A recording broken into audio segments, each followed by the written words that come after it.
Salut mon Saiyajin, j'espère que toi tu vas bien parce que moi je pète le feu et aujourd'hui dans cette vidéo, comme d'habitude, on va parler de manga et d'anime, mais surtout de shonen. Ah les shonen on adore ça, hein. Bleach, Naruto, Dragon Ball, My Hero Academia, One Punch Man pour ne citer que. Ils ne font plus partie de cette sous-culture comme disait Ségolène. Et il faudra aussi parler des dessins animés, notamment des dessins animés japonais qui sont exécrables, quoi, qui sont terribles. De nos jours maintenant les mangas sont partout, ils sont au McDo, à la télé, dans les librairies et même au cinéma. Et oui ça fait plaisir de voir Goku à l'affiche au cinéma. Moi quand je vois ça, je suis incroyablement fier parce que quand j'étais petit, tout le monde crachait sur les mangas et les animés, mais maintenant ça a changé. De nos jours, même si tu parles de Naruto à tes parents, ils connaissent, c'est obligé. À moins qu'ils aient pas la télé, mais bon. Si les shonen c'est la catégorie de manga qui marche le plus, c'est parce qu'il y a des raisons. Parce que la première raison, c'est qu'ils touchent une partie de la population, les adolescents. Si je devais faire une rapide traduction, shonen en gros ça veut dire passage à l'âge adulte. Donc c'est pour ça que dans certains mangas, on voit toujours le héros, il est adolescent, et il a entre 12 et 16 ans. Et on voit son étape jusqu'à son âge adulte. Ou alors dans certains mangas comme dans Boruto, où on voit encore le personnage adulte dans l'histoire. Absolument tous les shonen suivent ce schéma-là. C'est juste que chacun l'aborde à sa manière. En jouant avec l'univers, avec les personnages, avec la narration. Et les œuvres les plus connues, c'est celles qui ont réussi à s'approprier ces codes, ces fiches en fait, ceux qui arrivent à mieux retranscrire ce que je viens de vous dire précédemment. Mais moi ce qui m'énerve, c'est que dans tous les shonen, et je pèse bien mes mots, dans tous les shonen, les pères c'est des bâtards. En fait, on dirait que ils sont tous dans le même état d'esprit. Ils jouent à un jeu. Le premier qui s'occupe le mieux de son enfant, sa mère, c'est une pute. Et ose me dire le contraire, parce que dans quasiment tous les shonen, les pères, c'est ça. Et j'ai l'impression qu'en fait, ils doivent respecter certaines règles. La première, c'est de ne pas être là. Souvent, les pères dans les shonen, ils partent, on sait pas ce qu'ils font, alors l'enfant ne les connaît même pas. Donc on est bien d'accord qu'ils abusent. De plus, le passé du père est mystérieux. Il y en a, ils veulent rien dire du début à la fin. Ou alors il y en a un, ils arrivent un beau jour et ils déballent tout en fait. Tout ça pour dire que certains pères sont beaucoup plus cruels avec leurs gosses que les antagonistes. Donc c'est parti pour le premier daron. Et comment ne pas commencer avec Sangoku, cette icône de la pop culture, mon personnage préféré, ce sauveur de la Terre attitré. On aime tous Goku en fait. Mais on oublie qu'il n'a pas été là pour ses enfants, alors que Gohan n'a que 3 ans, il se fait fumer par Raditz. Et donc du coup c'est Piccolo qui est obligé de s'occuper de lui, et il a dû en faire voir de toutes les couleurs.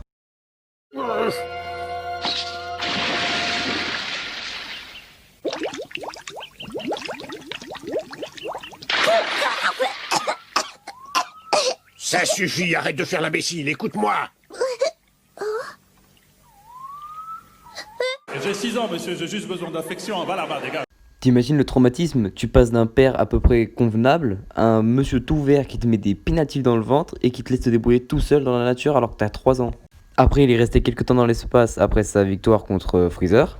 Et après, alors que Gohan n'a que 13 ans, il se sacrifie. Il n'a même pas vu l'adolescence de son fils. Et je te parle même pas de Goten, qu'il l'a vu alors qu'il n'avait que 10 ans. Mais le pire, c'est que Goku n'a jamais éprouvé de regret. Tu l'as déjà vu dire, les enfants, sorry, j'ai pas été là quand vous aviez besoin. Non, il s'en bat les couilles. Moi, je pense que c'est même à cause de lui qu'on a perdu Gohan. Imagine Gohan, on dit qu'il veut plus se battre. Mais imagine, c'est parce qu'il veut pas ressembler à son père. C'est pas pareil.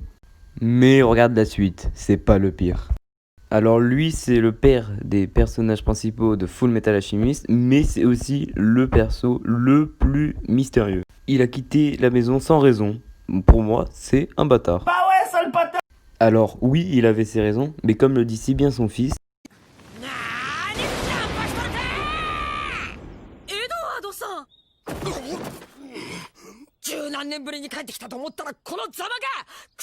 je sais pas si tu te rends compte, mais là, il y a même pas une carte postale. Là, c'est même Goku, il est sympa comparé à eux. Parce qu'ils ont vécu sans souvenir de leur père. Genre, pour eux, ils avaient vraiment pas de père. Et dans l'animé, il va voir qu'il a fait une erreur. Il va essayer de se racheter pendant tout l'animé. Mais bien sûr, ça ne prendra pas. Mais il est attachant. Parce que même si tu sais que c'est un connard, tu vas quand même t'attacher à lui. C'est bizarre. Mais c'est pas comme les 3 autres qui arrivent. Parce que là, les 3 autres, c'est vraiment un level au-dessus. Alors là, la 3ème place, Jin Fricks, du coup le père de Gon Fricks. Alors lui, franchement, il me fascine. Véritable dieu dans son univers, il a créé un jeu. C'est un hunter qui a une puissance phénoménale, il est super intelligent. Et en fait, on peut croire que tout lui réussit. Mais là où il se plante, c'est encore avec son fils, Gon. Il est parti très tôt, comme tous les autres pères, on dirait que c'est un jeu pour eux. Le pire, c'est qu'il a le culot de dire à son fils, tu veux me trouver ? Eh ben allez, je t'ai laissé des indices, tu viens me chercher. Et le pire, c'est que Gon l'a fait, quoi. Gon, il était vraiment déterminé à le faire. Je suis désolé, mais moi, si mon père, il me fait ça, le seul truc que j'ai envie de lui dire, c'est ça, quoi. Nique ta mère! La vérité, Jean Freeze, c'est pas le père à avoir, hein. Mais attendez, qu'est-ce que je dis? Waouh, regardez, vous allez voir le deuxième, et vous allez voir que Jean Freeze, à côté, c'est rien. Alors, à la deuxième place, Yujiro Hanma. C'est le père du jeune héros Baki. Baki, c'est un animé qui s'appelle Baki, donc allez le voir si vous l'avez pas vu. Il est considéré comme l'homme le plus fort du monde. Il peut tuer par plaisir, il est violent, il est tout ce que tu veux. Mais pour lui, le seul truc qui lui va dans la vie, c'est la bagarre.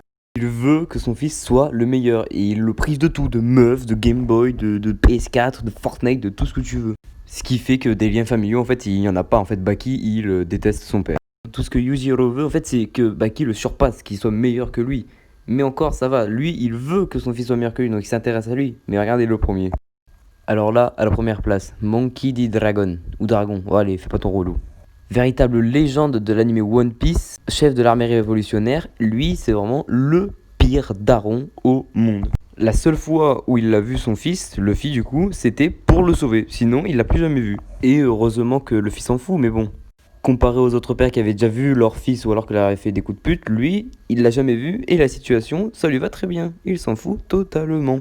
Donc voilà pourquoi moi je trouve que Monkey D. Dragon est le pire père de tous les shonen confondus. Mais après, cette vidéo n'est que mon avis personnel. Et toi, je suis sûr que tu en as un aussi. Donc si tu veux me dire ton top 5 des pires darons dans les animés, dis-le moi en commentaire. Je serais très content de les lire.